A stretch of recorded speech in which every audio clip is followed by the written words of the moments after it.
Hello, welcome everyone. Today we're diving into the fascinating world of horizontally launched projectile problems. If you haven't already subscribed to this channel, I would encourage you to. My name is Andrew and I'm here to help you learn about physics, and I am a physics teacher and I am a tutor.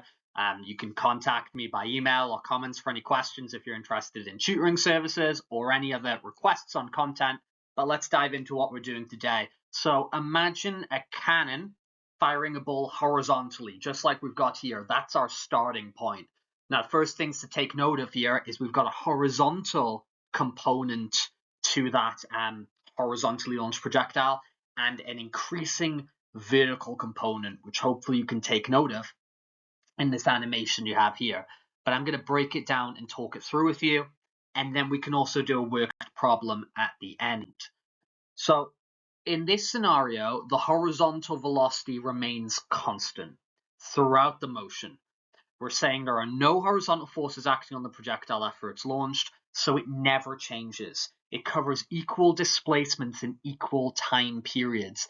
This means that the initial horizontal velocity equals the final horizontal velocity. In other words, the horizontal velocity is constant. But why? Because we do not have a major horizontal acceleration or deceleration affecting this body in motion. Okay? There is a major form of acceleration which is acting on this body, and that is the acceleration due to gravity. That is the force due to the gravitational field resulting in it accelerating downwards. The gravitational field does not work horizontally to increase or decrease the velocity. That is only acting in the vertical. So that's why the horizontal velocity here is never changing. But let's move on to that vertical component next.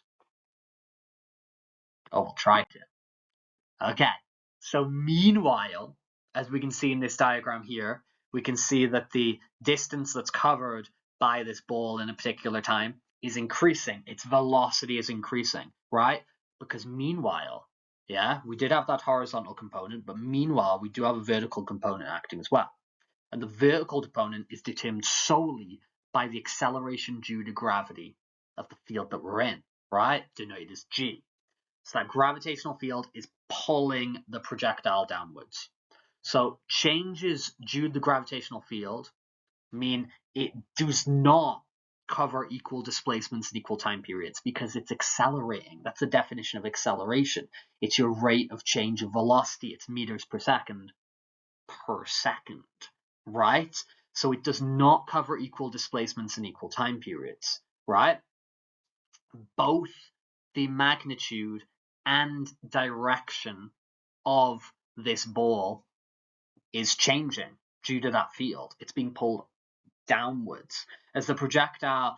If we think about now, we'll skip ahead, something we're to get into a future video. If we do think about a vertically launched projectile, that's one where it had an initial vertical component that's going to decrease due to the gravitational field, reach zero, and then increase and change direction as it moves downwards. But at the moment, we're really just going to focus on projectiles like that first image I showed you of the cannon launching one vertically and following a parabolic path downwards. So to recap, in the horizontal motion of the projectile, velocity remains constant, while in the vertical motion of the projectile, the gravitational force causes an acceleration, meaning the velocity is increasing due to that field. Let's keep looking at a few more diagrams to try and really get this in your head. And you can always rewind or ask questions if you're not sure. I'm happy to recap things from a different angle if this explanation isn't serving you. So there we go. Together, these components, you can see we've combined the components. Let me get up the little pen function, right? You can see at any defined point we're showing the horizontal component and the vertical component that make up the overall path that the projectile is following. Together, these components produce what is called a trajectory or a path, and this path is parabolic in nature. This trajectory is parabolic in nature. So here's that diagram that's illustrating both the horizontal and vertical components of that horizontally launched projectile. And it's crucial to understand the separation of these components, because then we can apply Suvat equations, we can apply the fundamentals of kinematics to solve problems and make predictions about how far this projectile is going to travel, so how far it's going to displace in the x, in the horizontal, and what its time of flight is, how long it's actually in the air before it reaches the ground. And then here's just recapping what we were talking about before. I've got, my initial y velocity being nothing, and I can see the y velocity actually increasing throughout the parabola due to the gravitational field.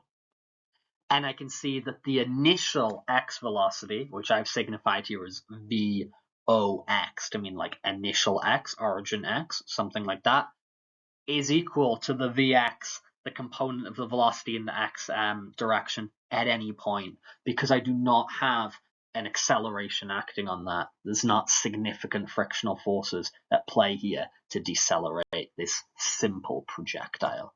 So I can see that just being constant throughout the entire time. Okay, so let's introduce, or hopefully reintroduce, a familiar concept from kinematics, the Suvat equations. Now, what we're going to be using is we're going to be using S equals ut plus half at squared. And we're simply just going to be reformatting that to talk about the x component and talk about the y component. Let me get out my little pen, which doesn't really work too great all the time. So we can think of x displacement.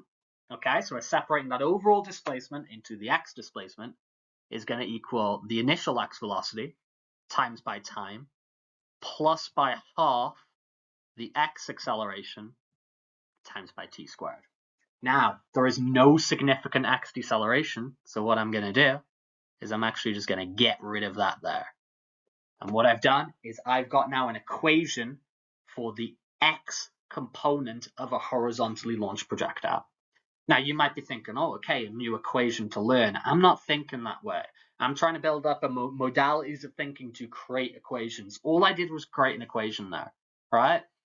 And actually, I can go one step forward. If I know that the original x velocity is going to be the same as the final x velocity or the middle x velocity or any x velocity, I can just call that Vx times t. Right, because I've established that there's no significant acceleration in that direction, so that's just going to remain the same the whole journey. Let's make another one with my dorky little pen.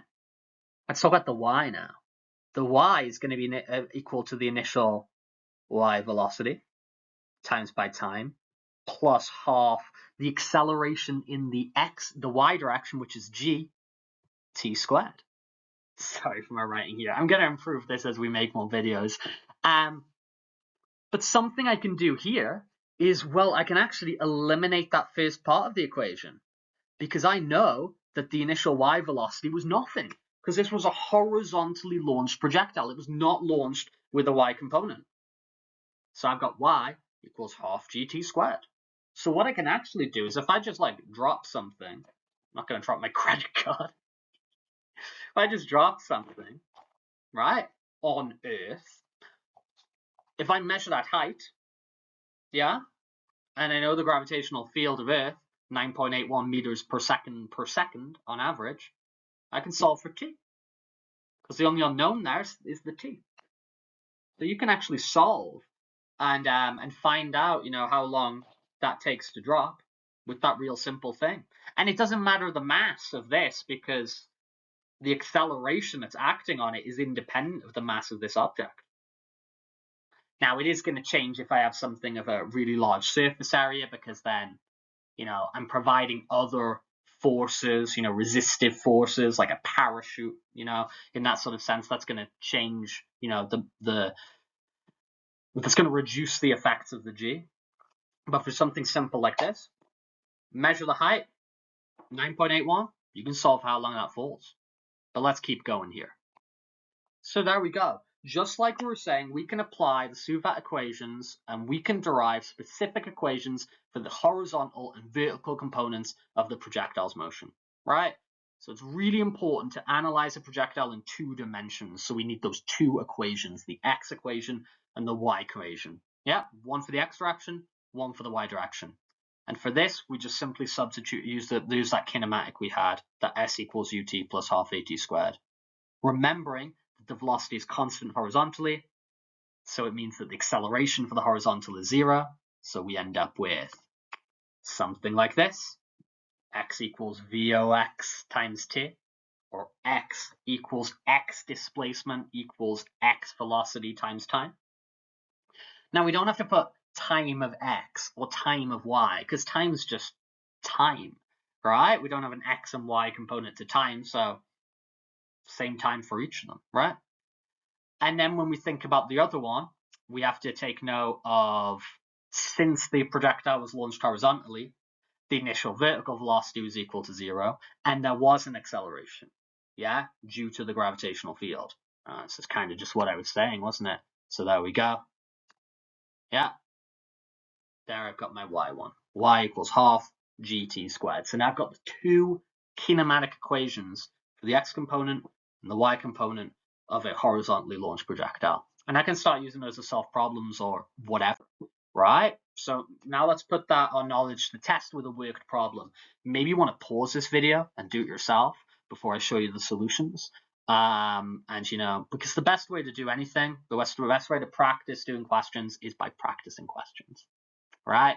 If you want to go learn to drive a car and you want to practice for your driving exam, the thing you do is you practice driving a car. You don't practice reading a book about driving a car or watch YouTube videos of some other dude driving a car. You get me? So for something like this, I think if you can pause right now and have a go at this, sick. I think that's going to be something that is going to expedite, the growth that you're trying to do when it comes to getting better at using kinematics for horizontally launched projectile problems.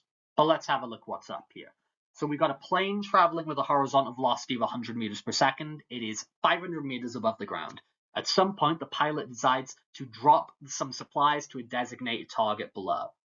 That sounds like a horizontally launched projectile, because he's going to drop them out and they're going to follow a parabolic path. So I'm going to end up using those equations which we derived before, which I suggest don't remember them. I suggest don't remember them. I suggest doing the full rep every time, right? I suggest going s equals ut plus half at squared, writing down what you know, doing the full rep. This will become really quick after you've done it a bunch of times. X equals vxt plus half ax t squared, and then I get rid of that because there's no actual a component. There's no a and x. Boom. Sorry for my goofy writing, right? But I encourage you to do that full rep every time, because I've said this in other videos and I really stress this. It's not about preparing for just solving these problems. It's about creating new links and modalities of thinking in your mind so you're more prepared for when the unknown situations come up, right? So if you do this with even, this might be difficult for you now, but it will become simple. I promise you, with enough practice. But so when this becomes simple, all right, you keep doing this because it's just reinforcing that type of thinking. So when you reach something a lot harder than this, you have these systems in place to fall back on and derive new equations as needed. So I encourage always doing the full rep. You're not someone at the gym bouncing up and down. You're doing a full deep squat, right? So I always deeply encourage that you write down your full working here. All right. So we got an A and a B here. How long is the drop in the air? And how far away from the point where it was launched will it land? So how far has it traveled in the x dimension? So for the first one there, we're solving for t, and the second one, we're solving for x, if we're using that SUVAT notation that I've been introducing so far. So there we go. After applying our equations, we can find the time of flight and the horizontal distance traveled by drop supplies. Let's reveal that solution. So at the start here, I've got what do I know? The question has told me, the horizontal velocity. Boom. So now I know the horizontal velocity for the whole question. It's told me 500 meters above the ground. I've got the y. I know, right? Because it's told me described this drop from me. It's a horizontally launched projectile, so I know my initial y is 0, and I'm not going to be weird, and I'm just going to assume this is happening on Earth. 9.81. Right? Then all I'm doing is substituting those in to solve for the t and to solve for the x. Solve for the t is going to be pretty simple. We derived this equation earlier, yeah, that the y displacement is equal to half gt squared. That start of the equation, the VOY times by t, that disappeared because we know that VOY is 0. So what am I doing? Minus 500 for the job, yeah, because it displaced by 500 in the negative, equals half minus 9.81 t squared. Solve for t. Boom. About 10 seconds. Cool. Now with that 10 seconds, I can go over and I can solve for the displacement in the x. So I go back and I use what I derived from s equals ut plus half at squared. I do x equals vox times t. I'm solving for x, I don't know that. I know the initial horizontal velocity because it told me that in the flavor text. It told me it was going 100 meters per second, and I've previously worked out t. So I'm just doing 100 times by the t I solved from part A, 1010 meters. Hopefully this has been useful to you, man.